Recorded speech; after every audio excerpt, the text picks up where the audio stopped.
दोस्तों याद रहे YouTube हमारे इस वीडियो की नोटिफिकेशन 19 लाख सब्सक्राइबर्स में से सिर्फ 1000 लोगों को ही भेजेगा और थोड़ी देर में इस वीडियो को भी गायब कर देगा, क्योंकि उसे अश्लीलता से ज्यादा पैसे मिलते हैं न कि हमारे जैसे ज्ञानवर्धक वीडियो से।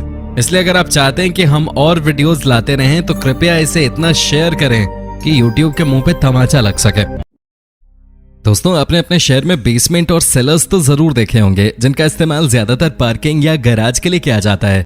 और ऐसा करना जरूरी भी है क्योंकि बड़े शहरों में जगह कम होती है, इसलिए सड़क से 2 या 3 लेवल नीचे बेसमेंट्स बनाए जाते हैं। लेकिन क्या आपने कभी सोचा है कि दुनिया में न जाने कितने ही अंडरग्राउंड शहर हैं जो आज के बेसमेंट की तुलना में बहुत ही बड़े और शानदार हैं। तो आइए दोस्तों, आज जानते हैं दुनिया के 10 सबसे आकर्षक अंडरग्राउंड शहरों के बारे में और उनसे जुड़ी कुछ ऐसी बातें जो शायद आपको हैरान कर देंगी। डेरिनकुयू। क्या आपने कभी इमेजिन की है एक ऐसी अंडरग्राउंड सिटी जिसमें 20,000 लोगों के रहने का इंतजाम, kitchen, bedroom, bathroom, food storage, तेल और वाइन्स की यूनिट्स, कुएं, औजार रखने के गोदाम, पालतू जानवरों के रहने की जगह और यहाँ तक कि मकबरे भी मौजूद हों। टर्की के बिल्कुल सेंटर में कैपाडोसिया नाम की एक जगह में ऐसे कई शहर हैं जो ज्वालामुखी चट्टानों को काट काट कर बनाए गए थे। ऐसा ही एक शहर है डेरिनकुयू जो 18 लेवल्स नीचे तक बना है और कम से कम 20,000 लोगों के रहने की कैपेसिटी वाला बनाया गया था। 1963 में टर्की के एक व्यक्ति ने अपने घर के कमरे को बढ़ाने के लिए उसको खोदना चालू किया और खुदाई के कुछ समय बाद ही उसको जमीन के नीचे एक स्टोन वॉल मिली। उस स्टोन वॉल के नीचे कुछ खाली जगह थी। वो अपना काम आगे बढ़ाता रहा और कम से कम 3000 स्क्वायर फीट नीचे तक खुदाई करने पर उसको एक मल्टी लेयर्ड अंडरग्राउंड सिटी मिली, जिसको अब हम डेरिनकुयू के नाम से जानते हैं। ऐसा माना जाता है कि यह शहर लगभग 1600 बीसी से 1200 बीसी के बीच में बनाया गया था। इस शहर में मिले बड़े पत्थर के दरवाजे, जो कि अंदर से भी घुमाए जा सकते हैं, इसी की ओर इशारा करते हैं कि इस शहर को बाहरी आक्रमण से बचाने के लिए बनाया गया था। दरवाजे में कई होल्स भी दिखाई दिए हैं, जिससे कि अंदर से तीर चलाकर घुसपैठियों को मारा जा सके। आम जनता के देखने के लिए डेरिनकुयू शहर सिर्फ 8 लेवल्स तक ही खोला गया। Edinburgh walls.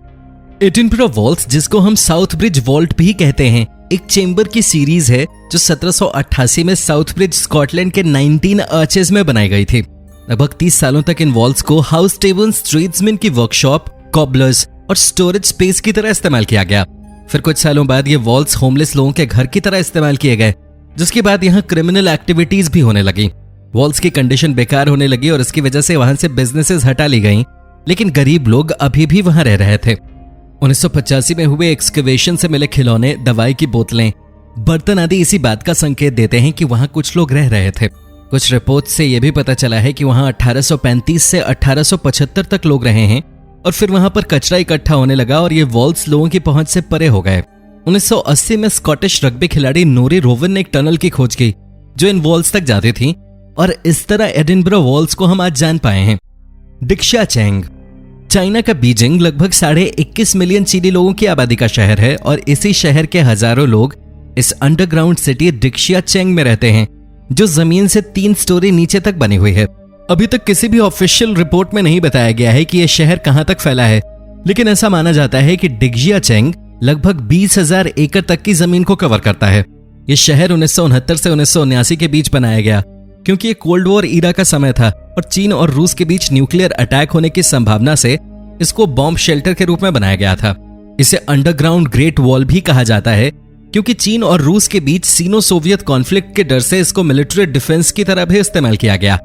यह शहर सारी मेजर सरकारी और एडमिनिस्ट्रेटिव बिल्डिंग्स को पैसेज के जरिए कनेक्ट करता है और लोगों का कहना है कि इस शहर में जाने के लिए कम से कम 900 एंट्रेंसेस हैं।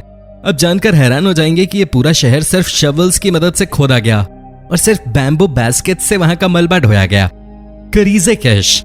2500 साल पहले बनाया गया यह शहर हरेरिया सिटी में रहने वाले लोगों ने बसाया था। यह शहर ईरान के किश आइलैंड में है।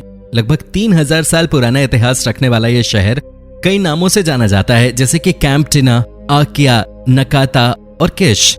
इस आइलैंड के 52 फीट नीचे टनल्स का जाल बिछा हुआ है जो 5 मील तक फैला हुआ है। पानी को जमा करना, उसको प्योरीफाई करना और फिर स्टोर करना ही इस स्ट्रक्चर को बनाने का मेन रीजन था। इसकी सीलिंग 8 मीटर ऊंची और ज्यादातर फॉसिलाइज्ड शेल्स और कोरल्स से ढकी हुई है। Technical university of Munich, Germany में इसके फॉसिल्स को टेस्ट किए गए, जिससे पता चला कि ये फॉसिल्स 53 से लेकर 570 मिलियन साल पुराने हैं। लेकिन वाटर प्यूरिफिकेशन की नई और बेहतर तकनीक आने की वजह से इस आइलैंड को लोगों ने काफी समय पहले ही छोड़ दिया था। कोबुर पेडे। सदर्न ऑस्ट्रेलिया में स्थित यह शहर 1915 में बसाया गया था। कॉपर पेटी अपने जमीन के नीचे बने रेजिडेंस के लिए मशहूर है, जिनको डगआउट्स कहा जाता है, जो वहां के चिलचिलाती गर्मी से बचने के लिए बनाए गए थे। गर्मी के समय वहां का टेम्परेचर 140 डिग्री फ़ारेनहाइट तक पहुंच जाता और इसके ऊपर वहां पर बारिश सिर्फ नाम मात्र की होती है, जिससे कि डस्ट स्टॉर्म का आना मामूली बात है। कॉपर पैटी को ओपल कैपिटल ऑफ द वर्ल्ड भी कहा जाता है, क्योंकि यहाँ बहुत ज्यादा और अच्छी क्वालिटी का ओपल देखने को मिलता है। और अगर हम इसके नाम की बात करें तो ये कोपा पेटी से निकल कर आया है, जिसका मतलब होता है boys water hole. Canary Wharf. Canary Wharf London के आइल ऑफ डॉग्स के कमर्शियल एस्टेट में बना हुआ है। यह अंडरग्राउंड स्टेशन लगभग 1000 फीट लंबा और 3,33,681 स्क्वायर फीट का एरिया कवर करता है। इसको एक हॉलो वेस्ट इंडिया डॉक में कट एंड कवर कंस्ट्रक्शन तकनीक की मदद से बनाया गया था। इस अंडरग्राउंड स्टेशन की 100 फीट ऊंची सीलिंग है और इसके दोनों किनारों पर डोम शेप्ड ग्लास बने हैं, जिससे कि बाहर की रोशनी आती हुई बहुत ही खूबसूरत लगती है। इसमें बहुत ही ज्यादा ऊंचाइयों में जाने वाले एस्केलेटर्स भी बने हैं, जिसको देखकर ऐसा लगता है मानो वो आसमान को छूकर आ रहे हों। बुर्लिंगटन न्यूक्लियर बंकर। सरकारी अफसरों को प्रोटेक्ट करने के लिए बनाया गया ये बंकर लंदन में है। दरअसल इस बंकर की जानकारी सरकार ने 40 सालों तक पब्लिक से छिपा कर रखी थी और 2004 में मिनिस्ट्री ऑफ डिफेंस की ऑफिशियल वेबसाइट पे पहली बार इस अंडरग्राउंड न्यूक्लियर बंकर के बारे में लोगों को बताया गया।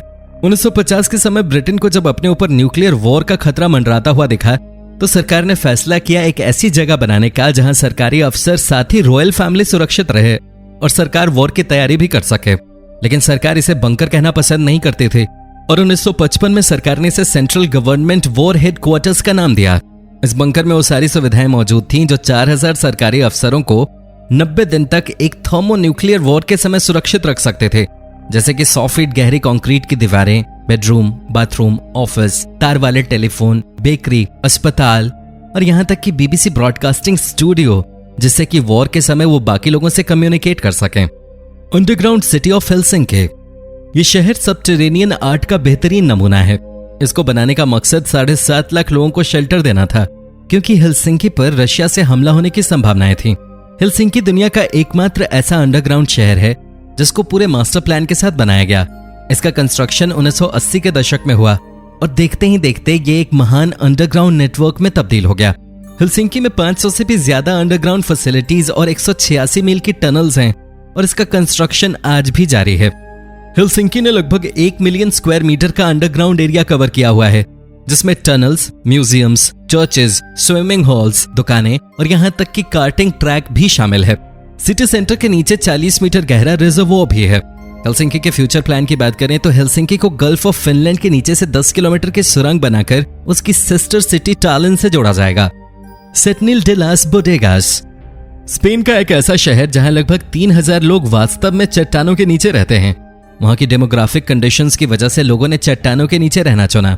सेटनिल के लोगों ने वहां के नेचुरल केव्स में रहना बेहतर समझा, क्योंकि गर्मियों से बचने के लिए वे घर बनाने जैसे मुश्किल काम से बच जाते थे। इस शहर का नाम लैटिन वर्ड सेप्टम निहिल से बना है, जिसका मतलब होता है 7 टाइम्स नो, जो ये बताता है कि कैसे 7 बार कैथोलिक रूलर्स ने इस टेरिटरी को मूस से छीनने की कोशिश की। और बोडेगास का मतलब वेयर हाउस से है। मॉन्ट्रियल्स अंडरग्राउंड सिटी।